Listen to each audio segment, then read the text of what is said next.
লতা মঙ্গেশকর বা আশা ভোসলের নামের পরে নয়, বরং সমকক্ষ। এই শিল্পী হচ্ছেন আরতি মুখোপাধ্যায়। তেমনই ছিল তার কণ্ঠের জাদু। প্রচুর হিট ছবি তিনি দিয়েছেন, বাংলা ছায়াছবিতে যেমন, বলিউডেও তেমন। অথচ একসময় এই নামই কিন্তু চলে গেল অন্তরালে। কেন?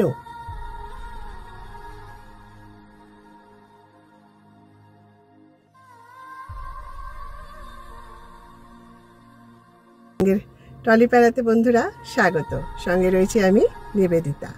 সিগনেচার গানের মতোই তার কণ্ঠস্বর। আজও শুনে মনে হয় লজ্জা জড়ানো কোনো অষ্টাদশী, যার প্রেমে বারবার পড়া যায়, আর তার কণ্ঠে রয়েছে জাদু। তিনি হচ্ছেন সবার প্রিয় আরতি মুখোপাধ্যায়। স্বামী সন্তানের মুখ চেয়ে কেরিয়ারে আপোষ করেন।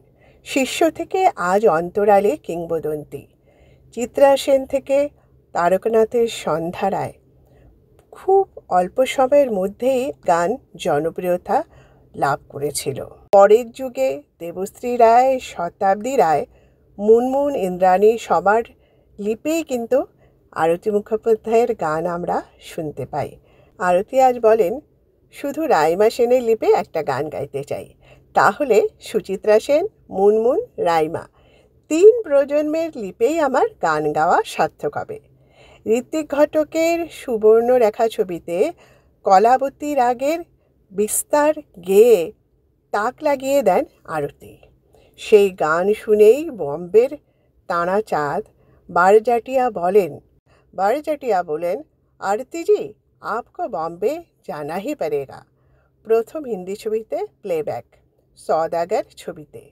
গুজরাটি পরিবারের বউ হন বাঙালি আরতি, যার পরপরই হলো ছেলে সোহম। কিন্তু শ্বশুরবাড়ির ছিল নানা শর্ত। ছেলেকে পন্ডিচেরি অরবিন্দ আশ্রমে রেখে মানুষ করতে হবে, সেটাই মুনিবদের রীতি। একবার বম্বে, আবার একবার কলকাতা, আবার পন্ডিচেরি। ডেইলি প্লেনে ট্রেনে যাতায়াত করতে করতে কাইল হয়ে পড়লেন আরতি। মধ্য গগনে যখন আরতি মুখোপাধ্যায়ের কেরিয়ার, তখন গান থেকে একবারে অন্তরালে চলে যান তিনি। পুরোপুরি মুনিম ঘরানি। আফসোস, অনেক ভালো ভালো কাজ করা রয়ে গেল বাকি। সে কোকিল কণ্ঠী হারিয়ে গেল কোথায়? হারিয়ে গেল আমাদের আরতি মুখোপাধ্যায়। কিন্তু আজও আমরা অপেক্ষায় রয়েছি ওনার আরও ভালো ভালো গান শোনবার জন্য। তথ্যসূত্র হচ্ছে দাওয়াল। আজ তবে এখানেই, দেখা হচ্ছে আবার আগামী সোমবার। সাথে থাকবেন বন্ধুরা। চ্যানেলটিকে সাবস্ক্রাইব করে নেবেন, নোটিফিকেশন বেল অন করে নেবেন, আর কি করবেন, শেয়ার করে দেবেন।